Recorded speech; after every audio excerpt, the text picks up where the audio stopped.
সবাই কয় আমাকে বাঁচান বাঁচান, তাই এই তেমন দেখছি এটা এই যে কন্ট্রোল করবে, কন্ট্রোল করতে পারে নাই। কতজন যাত্রী? আমরা অনুভবই করতে পারিনি যে গাড়ি পড়ছে নাকি।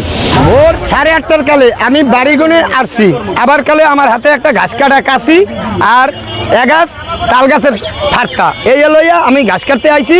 তারপরে আনে উত্তর পাশে কলা গাছ, এই কলা গাছ দেখতে আইছি। আর এই গাড়িটা পূর্ব দিক গুনে আসে যখন গাড়িটা খুব দূরত্ব আসে, গাড়িটা কোনো রাস্তায় কোনো গাড়ি ঘোড়া নাই, খালি হালকা পাতলা বর্ষা। আর হলাম কি ঝুপপুরেই উঠছে, ঝুপপুরেই ওড়ন পরে আমি শুনি মানুষের ডাকাডাকি। তারপর আমি ডাকাডাকি করছি, তারপর দেখি মানুষজন জড়ো হয়ে গেছে, খালি কয় সবাই কয় আমাকে বাঁচান বাঁচান। তাই এই তেমন দেখছি হেল্পার আর ড্রাইভার আমি দেখি। কতজন যাত্রী ছিল? যাত্রী ছেলে 20-25 জন। ক্ষয়ক্ষতি হয়েছে?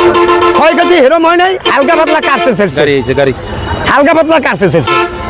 এই যে যখন দুর্ঘটনা ঘটছে হ্যাঁ, তখন আসলে উদ্ধার কাজে স্থানীয় উদ্ধার কাজে স্থানীয় লোক যে যা পারছে সব কিছু নিয়ে আসে, তারা উদ্ধার করছে।